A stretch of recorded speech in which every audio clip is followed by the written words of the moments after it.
Hi, I'm Neil, and in this video I'm going to give you my top 5 tips for how you can improve your photography today. Now, none of these tips are going to cost you any money, and in my opinion, if you do them, you are virtually guaranteed to improve your photography. So let's crack on.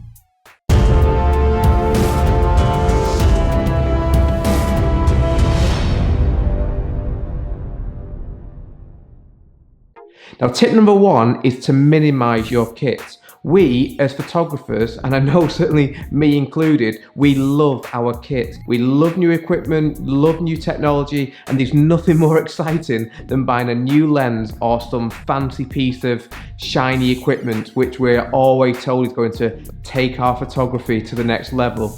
But the truth is, in my opinion anyway, the exact opposite to that. The more equipment we have, the lazier we can actually become as photographers. When we strip everything back and have less equipment in our bags, 2 things happen. We have to think more about how we can use the tools that we do have, and more importantly, we give ourselves a real chance of then mastering those tools that we do have. For example, a few years ago, I used to take 7 lenses with me to every wedding, just far too much. And I had a strange need to try and use all of them. I had with me the 12-24, 24-70, 7-200, 24mm, 50mm, 85, and a 45mm tilt shift.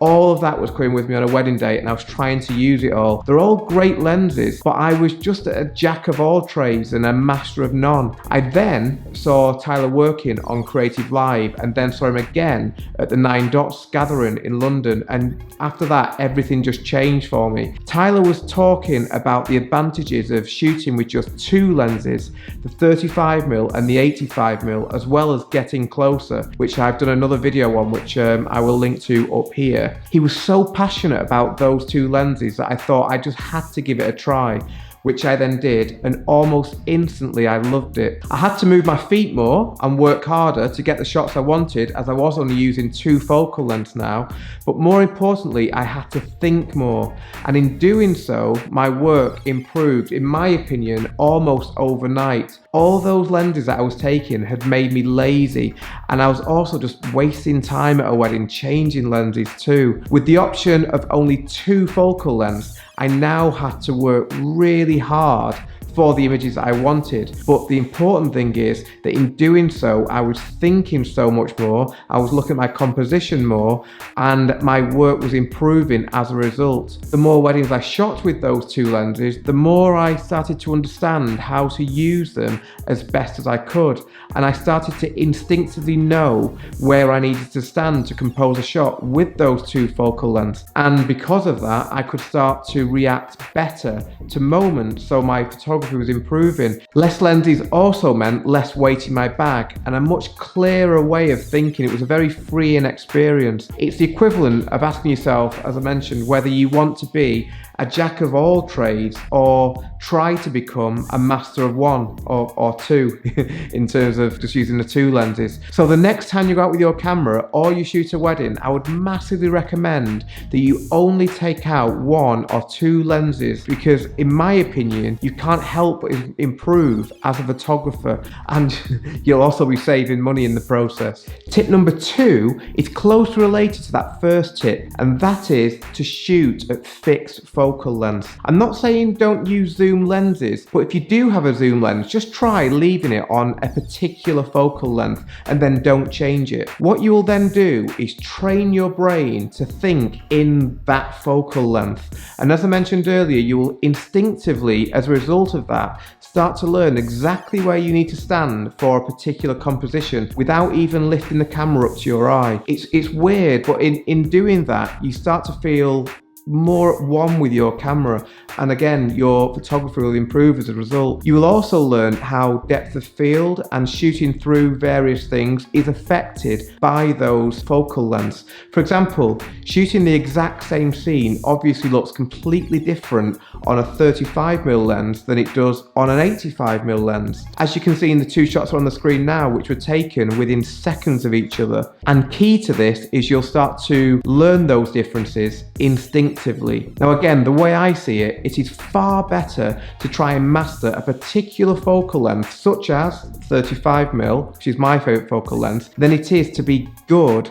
at using a 24-70. So if you do want to do this and you have a zoom, lock it in at a particular focal length, such as 35, and then don't change it for a month. Or alternatively, just leave your zoom lenses at home if you have some prime lenses, as I'm convinced that if you do that, you'll start to see improvements in your work, and more so, you'll start to feel that you don't actually want to zoom in or out anymore, because that will then be taking you away from the focal length that you've now become so comfortable using. So again, I would really advise that you try, just for a while anyway, see how you feel, but really try and not change from particular focal length and try to master those focal lengths. Okay, so tip number 3 is specifically aimed at wedding photographers, and that is to second shoot for other wedding photographers. Even if you're an established wedding photographer and you've been shooting weddings for years, if you haven't tried second shooting for another photographer,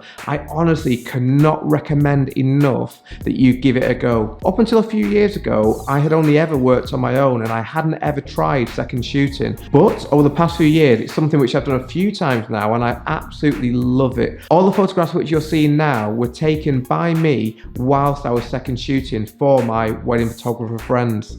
The biggest advantage of second shooting, especially if you're doing it as a favour to a photography friend of yours in exchange for them perhaps second shooting for you, is that you can experience shooting a wedding with absolutely zero pressure. Weddings are obviously very mentally tough and you're under a lot of pressure the whole day to take the best shots that you can for your couples. But when you're second shooting, that pressure just isn't there, it just goes away. And for me anyway, I found that that has allowed me to experiment more when I'm second shooting and become far more creative with my work. And the brilliant thing is that creativity is then fed into my own weddings, and I feel really has improved me as a wedding photographer. In fact, when I look back on the photographs at the end of each year, I often find now that some of my absolute favourite photographs which I've taken in that year were so often taken at weddings where I was second shooting. They weren't actually my weddings. And I put that down to me being completely free creatively. It's just such a liberating feeling when you don't have the pressure. So if you haven't tried second shooting as yet, then I would definitely recommend that you do get in touch with other local photographers and ask if they would be interested in you second shooting for them. Certainly in return for them doing the same for you, and just explain to them the reasons that you want to do it, as I really do feel that it will help you with your photography.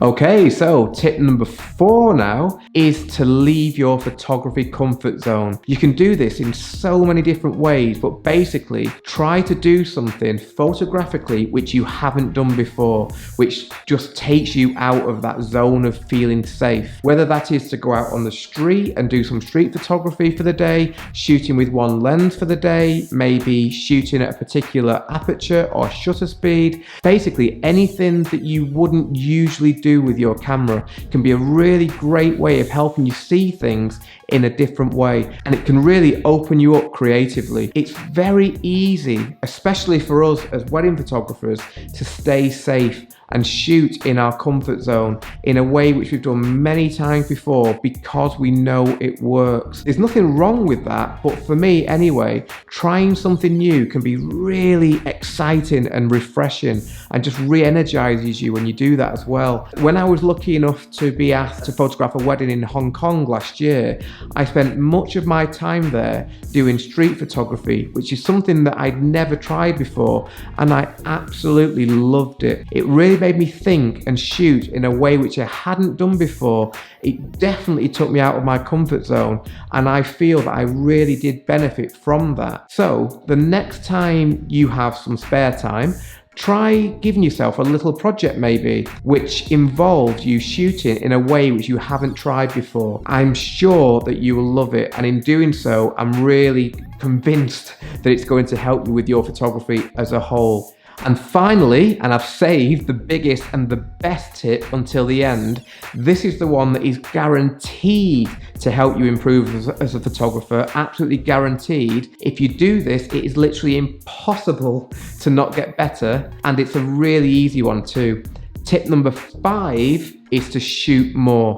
As with anything in life, the more we do something, the more we practice, the better we will become. So the more photographs we take, the more we will develop our eyes, and the more in tune we will become with our cameras. And everything's just going to become really, really instinctive, and we will become such better photographers for that. So many photographers will spend a fortune on new cameras and new lenses in the belief that it's going to improve their work. And to a very small degree, that may be true, but they do overlook the simple fact that practice makes perfect. And the more you go out there with your camera, especially if you're using the tips which I've mentioned earlier in this video, the better you will become. That's just a fact. A great photographer is a great photographer because of the way they see light, they create compositions, and they anticipate moments. They are not a great photographer because they use the best cameras.